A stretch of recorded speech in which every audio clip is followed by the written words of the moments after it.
Hip-hop has always treated jewelry as a report card. The chain around your neck tells the room what you're worth, what you've done, and where you stand. And once something carries that much weight, people will fake it, borrow it, finance it, or just straight up lie about it to keep the image intact. All y'all wearing fake jewelry. These people gotta compete. Some of these rappers wore fake chains on purpose and explained exactly why. Just to have the attention, you can't just walk in the room playing, nobody know who you is, you saying you're an artist. Like you really gotta look, you gotta turn heads. Some of them borrowed real jewelry for appearances and allegedly never returned it. One of them paid $400,000 for a watch that turned out to be counterfeit, wore it publicly, and only found out it was fake when the internet told him. These are the brutally documented moments rappers got caught wearing fake jewelry.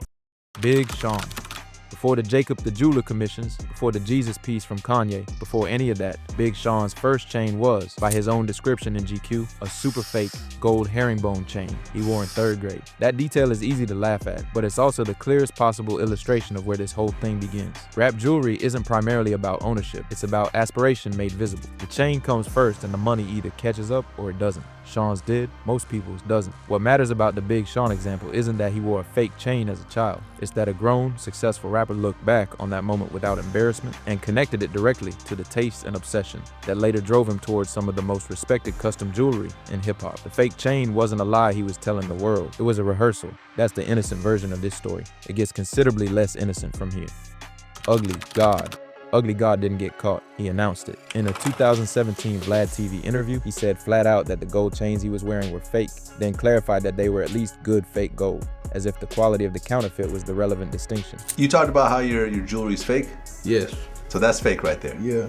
That's not real gold. Hell no. Betty later used him as a centerpiece example in a broader roundup of rappers called out for fake jewelry, specifically noting that he had been outright honest about it. That framing is important. Being outright honest about wearing fake chains is apparently notable enough in this culture to earn its own category. The timing matters here too. This was 2017, right in the wake of Water, when Ugly God's entire persona was built around self-aware comedy. He wasn't trying to be Rick Ross. The honesty was part of the brand, which made it less of a confession and more of a punchline he was in on. In some corners of rap, authenticity is admitting the flex is fake. That's either a very modern take on realness or a very convenient one. Either way, Ugly God figured out something a lot of rappers won't say out loud. If your whole angle is already absurdist, the fake chain just becomes part of the bit.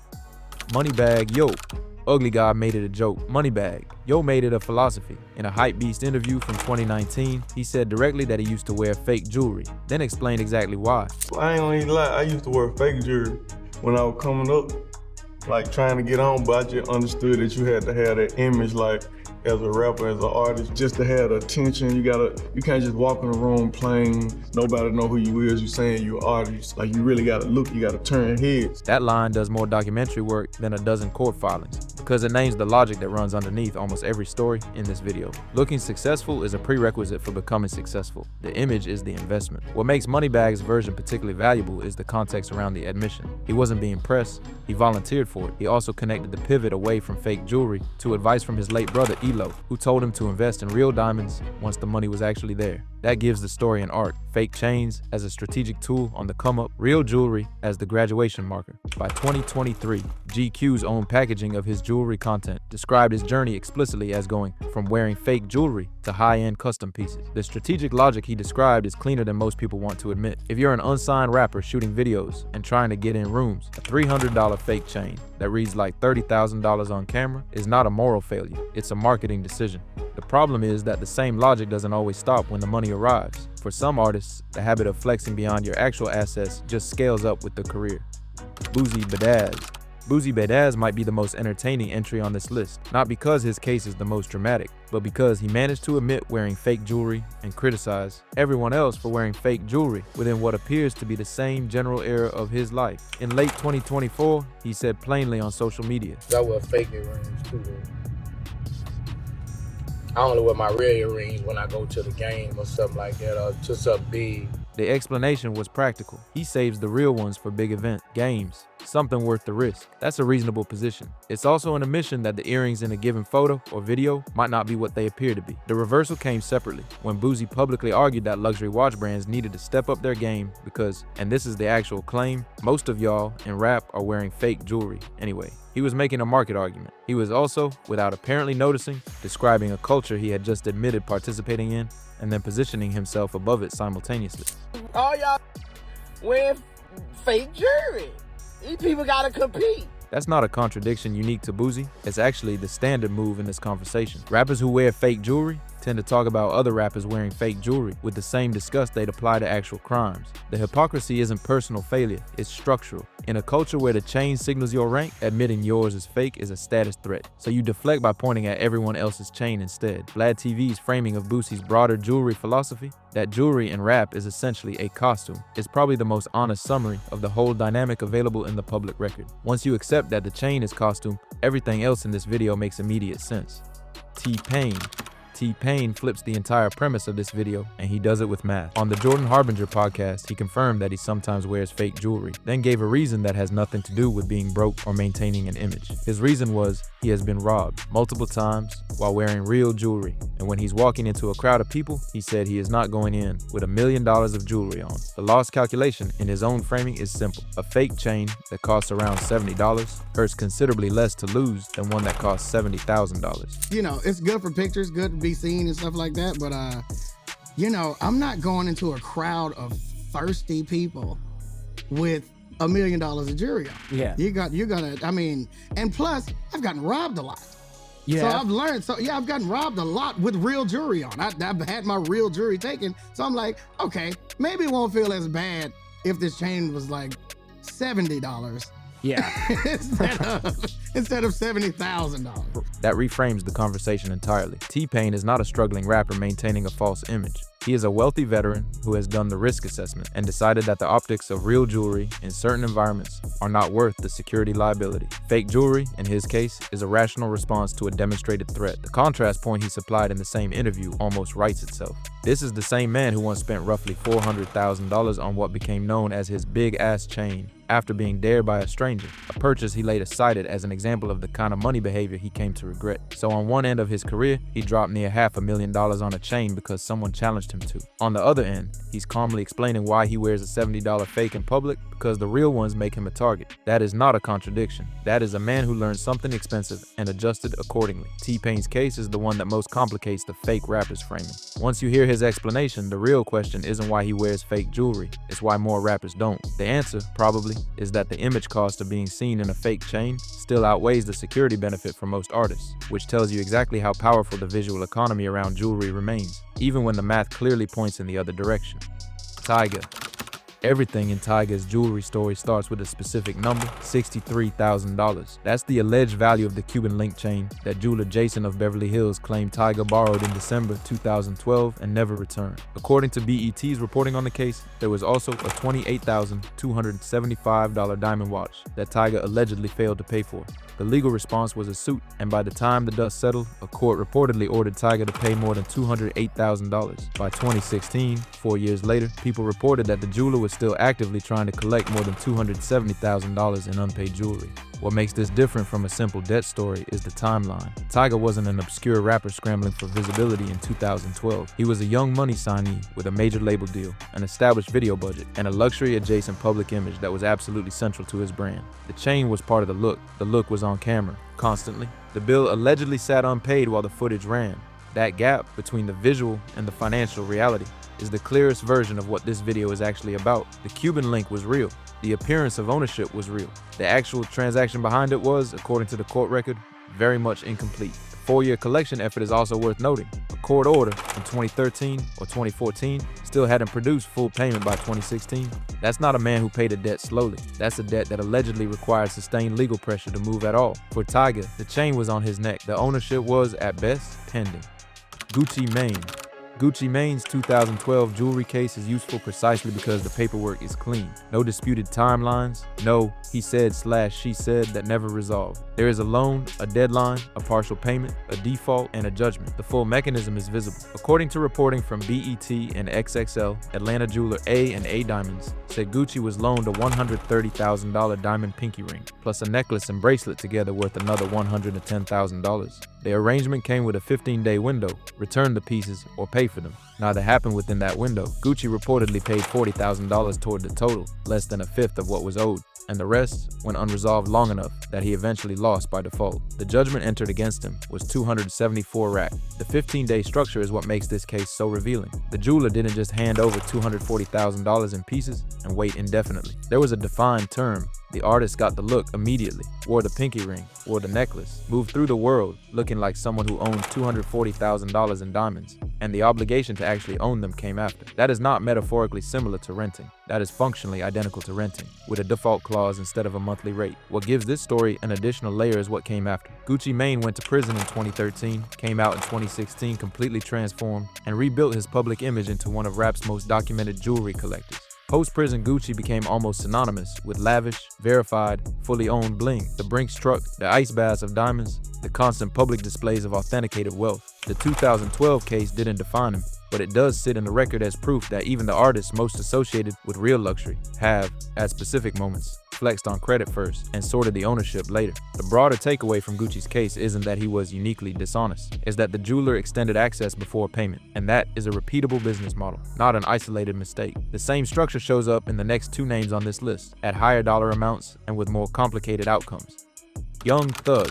Young Thug's case with icebox diamonds and watches, reported in 2018, is the best single example of how the jewelry credit ecosystem actually operates at the top of the market, and why the language of fake doesn't quite cover what's happening. According to reporting across multiple outlets, Icebox alleged that Thug took more than $200,000 in jewelry, paid approximately $95,000 toward the total, and left a remaining balance of $115,090. The pieces named in coverage included a $30,000 Rolex, a $20,000 Cartier bracelet, and a $30,000 diamond wallet chain. These were not costume pieces or knockoffs. They were real, high-end, authenticated luxury items. The issue was not authenticity. The issue was that the payment apparently stopped before the ownership was complete. Thug's response complicated the story further. Rather than simply disputing the balance, he pushed back by suggesting that Icebox was exploiting him, that the store had extended the credit arrangement specifically to create a debt situation they could leverage. Whether or not that framing holds up legally, it shifts the story from rapper ripped off jeweler into something more systemic, an argument about who benefits from the access model and whose interests it actually serves. That is a legitimate question. If a jeweler extends $200,000 in merchandise to a high-profile artist on a pay-later basis, they are not doing it out of generosity. They are buying visibility. The artist wears the pieces on Instagram, in videos, in public appearances, and the jeweler gets advertising no paid campaign can replicate. When the bill stays unpaid, the question of who exploited whom becomes genuinely murky. Icebox got its name in front of millions of people. Young Thug got the pieces. The $115,090 gap is where the negotiation apparently broke down. What Thug's case illustrates most clearly is the gray zone at the center of this whole topic. The jewelry was real. The access was real. The public flex was real. The ownership at the time the flex was happening was incomplete and contested. In the visual economy of rap, none of that shows up on camera. What shows up on camera is a $30,000 Rolex on a wrist, and the assumption the viewer makes from there is entirely the artist to manage. Offset and T.I. These two belong together not because their cases are identical, but because together they answer a question the rest of this list raises. Is this only something that happens on the come up, or does the access first model stay embedded once real money arrives? The answer, based on the paper trail, is both. Offset's cases cluster in his peak Migos era, when the group was one of the most visually dominant acts in rap, and when his personal image, amplified by a high-profile celebrity marriage, was constantly on display. In one case, Hot 97, Embossed reported that Guvon's fine jewelry alleged Offset took nearly $400,000 in jewelry and failed to pay. In a separate matter, Beverly Hills jeweler Peter Marco claimed Offset purchased approximately $110,000 in pieces, paid $63,000 upfront, and left a $47,000 balance sitting. Two different jewelers, two different debt claims, the same basic pattern running through both. The detail that matters in Offset's cases is that these were not early career desperation moves. Migos were at the top of the market when these disputes surfaced. The access first model didn't disappear when the group got successful. It scaled with the career, because the jewelry demands of maintaining a visible luxury image at that level are enormous. And apparently, for some artists, the payment infrastructure doesn't always keep pace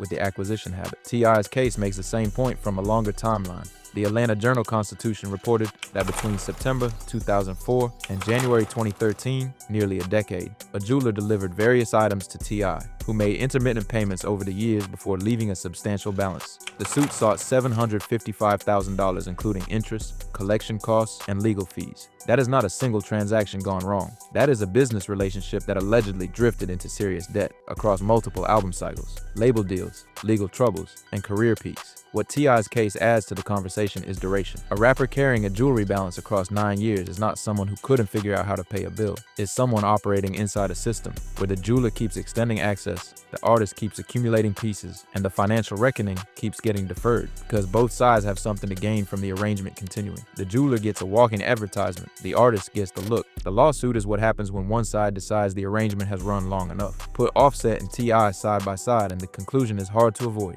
The access before ownership model is not a beginner's mistake. It is a durable feature of how rap jewelry actually circulates at every level of the market across multiple decades. Lil Baby. Everything up to this point has been about rappers who knew, on some level, what they were working with. Moneybagg Yo wore fake jewelry on purpose. Tyga allegedly took pieces and never paid. Young Thug walked out with merchandise on a promise. The common thread is agency. Each artist made a choice, even if the choice was legally or morally questionable. Lil Baby's story removes the agency entirely, and that's what makes it the right way to end this list. In 2021, Hypebeast, Key, XXL, and National Jeweler all covered the same core incident. Lil Baby's jeweler had sold him a counterfeit Patek Philippe Nautilus. Baby had reportedly paid around $400,000 for the watch. He wore it publicly. He wore it on camera. He wore it the way a man wears something he knows is real, because as far as he knew, it was. The fake wasn't discovered through his own suspicion. It was called out on social media, where watch authentication culture is aggressive enough to clock a replica from a wrist shot. The jeweler's response was public and unambiguous. According to reporting, Raffaello and company admitted the mistake, issued an apology, refunded the $400,000, and gave Baby 4 additional rings as compensation. That is not a response you issue if the facts are in dispute. That is a response you issue when you know exactly what happened, and you need the relationship and your reputation to survive the fallout. What the Lil Baby case does to this entire conversation is reframe who the victim can be. Every earlier entry on this list involves an artist who was, to varying degrees, the one doing something questionable, wearing a fake, borrowing without returning, accumulating debt. Baby flips that entirely. He was the one with the money. He was the one trying to buy something legitimate. He was the one who got handed a $400,000 counterfeit by the person he trusted to authenticate it. The humiliation in that situation is specific and unusual. It's not the humiliation of being caught faking success. It's the humiliation of having real success and still ending up with a fake, of being wealthy enough to spend $400,000 on a single watch and still not being protected from the counterfeit pipeline by your own purchasing power. The chain, the watch, the ring, none of it is safe at any price point if the dealer is either careless or dishonest. That's the part of rap's jewelry economy that rarely gets discussed. Conversation almost always focuses on the rapper. Did they buy it, borrow it, fake it, or steal it? Lil Baby's case forces the conversation onto the dealer side, where the same questions apply. Was the piece authenticated? Was the provenance verified? Who is actually responsible when a $400,000 watch turns out to be a replica? In this case, the jeweler accepted responsibility publicly, which is the exception, not the rule.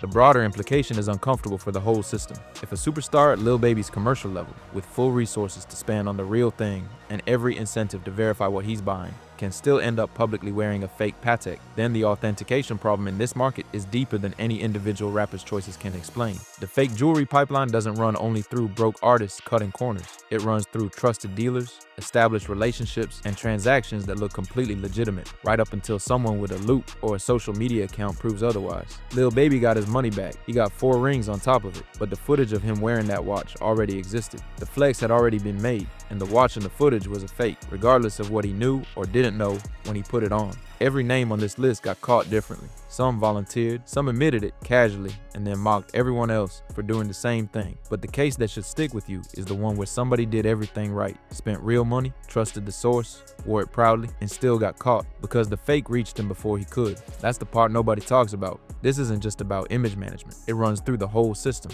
The dealers, the authenticators, the social media accounts that can clock a replica from a single wrist shot, which raises the real question: is wearing fake jewelry dishonest or just practical? The math isn't always wrong, but there's a version of it that shades into something else. An image built on credit you never planned to repay, sold to an audience that's using you as proof of what success looks like. The chain goes on the neck first. The truth comes out whenever it wants. Now, if you made it this far, drop a comment. Which one hit hardest for you? And if you're not subscribed yet, now's the time. See you in the next one.